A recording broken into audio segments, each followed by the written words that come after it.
tranquille mec, tranquille. Qu'est-ce que tu veux? Tu vas pas, déjà avance pas.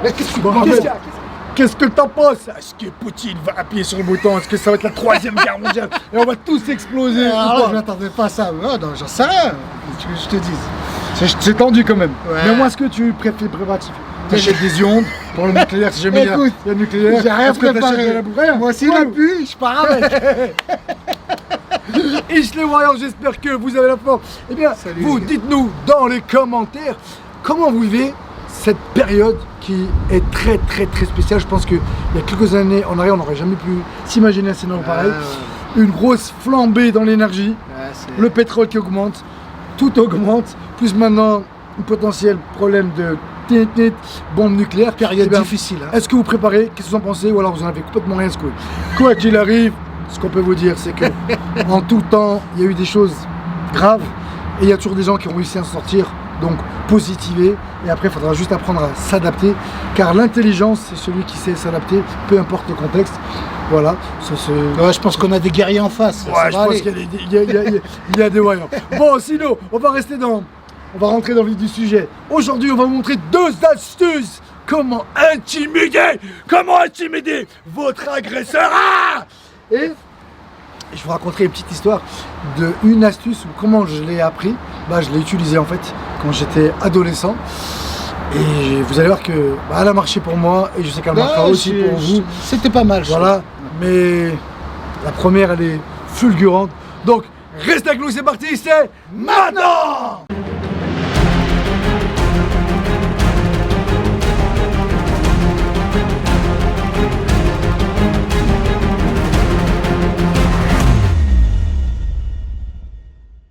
Ton téléphone. Attends, tranquille. Vas-y, donne.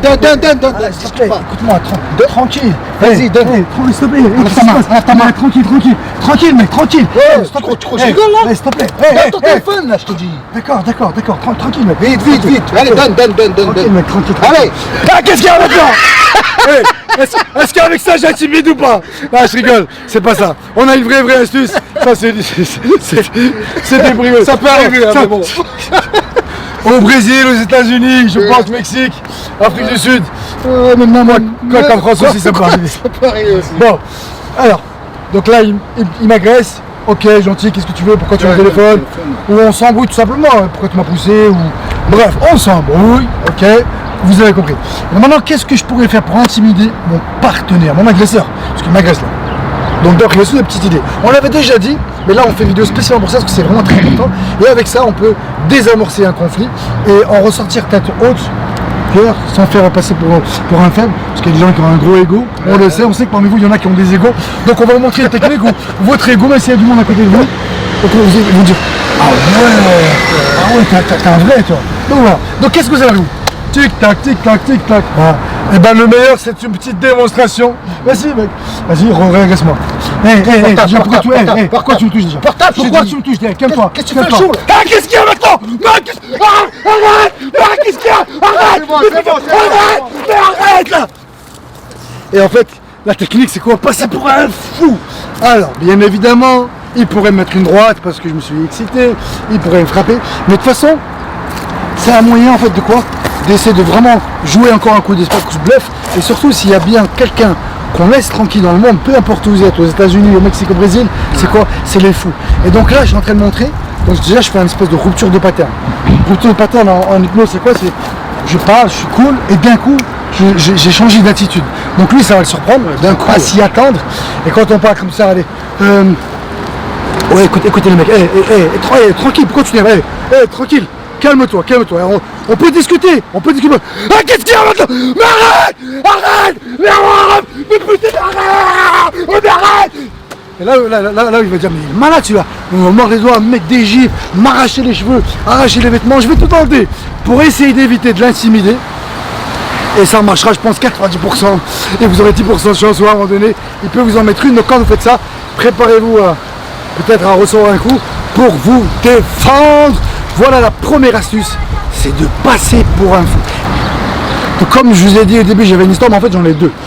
La première, donc déjà, pour qu'on remette les choses dans le contexte, en fait, je fais une rupture de pattern, donc je fais un changement d'attitude où le mec s'y attend pas, ça surprend. Et surtout quand je suis fou et que je suis prêt à frapper, ça, en général, franchement, ça calme vraiment parce que je suis c'est une humeur à une ça peut se faire largement pour impressionner. Alors un jour, j'ai enseigné ça à un élève qui, le pauvre, avait, je veux dire, une tête de victime, un gars qui se fait souvent emmerder. Et je lui avais expliqué, je lui ai dit, écoute, c'est simple, pour pas te battre, il sait pas se battre, fais le fou. Et un jour, donc lui, il s'embrouille avec 2 livreurs.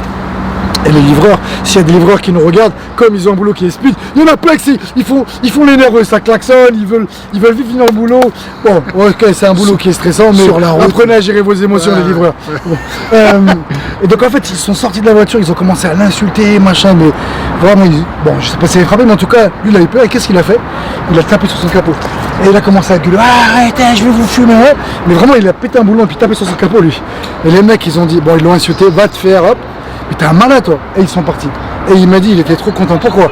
Parce que quand il est passé pour un fou, c'est eux qui sont partis.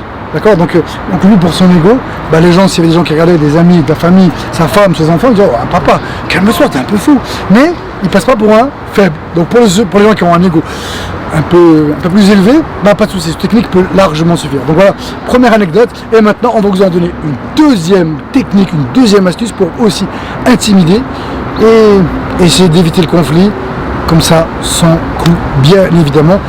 Et si ça marchait pas, après, de toute façon, le mec, il voulait vous frapper, il allait vous en découdre. Donc, à moins de façon, des fois, on peut parler, on peut essayer de désamorcer, ça marchera pas.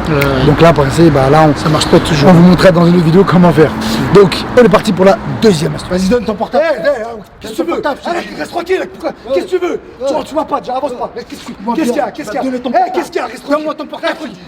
S'il te plaît, Kevin, dépêche-toi. Kevin, viens là. Bon, peut-être que vous allez trouver notre jeu d'acteurs médiocre. On fait de notre mieux, on n'est pas des vrais acteurs. Mais en fait, ce que je veux que vous reteniez, c'est quoi?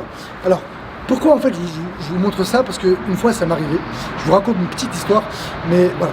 Donc pourquoi ça marcherait? Tout simplement parce que quand il y a une embrouille, alors surtout quand c'est dans quelqu'un qui vient vous voler, voilà, plus une embrouille, peut-être qu'il ne se sauvera pas, mais quand quelqu'un vient pour vous raqueter pour voler, lui ce qu'il veut c'est être discret, si on attire l'attention sur lui, il va partir, d'accord? Il ne veut surtout pas qu'on attire les lumières sur lui. Ça c'est le premier point. Donc ça marchera plus dans ce cas-là qu'un autre, mais ça pourrait marcher dans tous les autres cas. Donc un jour en fait j'étais adolescent, j'étais à la plage, il faisait super chaud au Maroc, Kinetra, il devait faire je sais pas peut-être 35 degrés, en vrai je dis ça mais j'en sais rien. Et puis un jour il y a un jeune qui vient vers moi et qui me dit s'il te plaît tu peux mettre tes mains comme ça, vas-y mets tes mains comme ça je mets mon pied et puis tu me mets dans la plage. Je dis pareil bien sûr, tranquille, donc je mets mon pied et puis à ce moment-là lui qu'est-ce qu'il fait? Il met mes mains comme ça et puis je sens sous l'eau qu'en donné ma montre elle est partie. Je dis ma montre, qu'est-ce que tu fais? Ma montre. Et lui il m'insulte forcément, qu'est-ce qu'il y a, espèce de petit, voilà, marocain, il m'insulte, petit merdeux. Et le seul réflexe que j'ai eu à ce moment-là, j'étais tout seul. En fait j'ai un oncle qui s'appelle Si Mohamed. C'est Mohamed, viens, c'est Mohamed s'il te plaît, il m'a volé des méchants, viens. Et là le mec là, il fait comme ça. Alors je sais pas comment il a fait lui est-ce qu'il a mis son pied dessus, il met la main dans l'eau, il dit mais attends mon question, et puis il m'insulte, il la jette et il part. Pourquoi? Parce qu'il ne voulait pas attirer l'attention sur lui, et surtout il y avait du monde qui allait venir l'embrouiller. Lui il m'a vu petit, faible, adolescent, il avait l'incendant sur moi, mais s'il y avait des adultes, ça n'aurait pas été la même. Voilà. Alors, on tient aussi à préciser, pour tous les gens qui aimeraient se rendre au Maroc, qui sont rendus au Maroc, ce n'est pas un pays dangereux, vous pouvez aller à la plage, ça m'arrive à moi, on va venir rassurer tout le monde. Il n'y a pas trop, et franchement, des agressions, des vols, il y en a très peu, il y en a comme en France, voilà. Mais il y en a beaucoup moins qu'aux États-Unis par exemple, il y en a beaucoup moins dans d'autres pays d'Europe, donc voilà, parce que là on va me flinguer, tranquille, ça arrivé, ça peut arriver à des vols, il y en a aussi en France. Bref, on ferme la parenthèse. Donc l'idée c'était quoi? C'est de faire croire qu'il y a du monde avec nous, et je dis bien faire croire qu'il y a du monde avec nous, et là tout de suite les gens ne vont pas être à l'aise, et ça peut suffire pour que la personne arrête le conflit et se sauve. Donc la première c'est faire le fou, et comme je vous l'ai dit, le fou on le laisse tranquille, peu importe où on est, on dit que c'est pas la peine. Et la deuxième c'est faire croire qu'il y a du monde. Voilà, 2 astuces efficaces pour intimider votre agresseur et éviter le conflit sans perdre la face. Eh bien, comme d'habitude, dites-nous dans les commentaires déjà qu'est-ce que vous pensez de la crise et comment vous percevez les choses, ça nous intéresse parce qu'on parle que de ça, tout le monde parle à tout va, donc on aimerait savoir nos warriors, qu'est-ce qu'ils pensent de tout ça, tout en restant positif. Et la deuxième, eh bien voilà, dites-nous qu'est-ce que vous pensez et surtout vous, qu'est-ce que vous avez une autre astuce, une autre technique pour désamorcer, pour intimider votre agresseur sans passer par le mode fight. Sur ce, on vous dit à vous de jouer.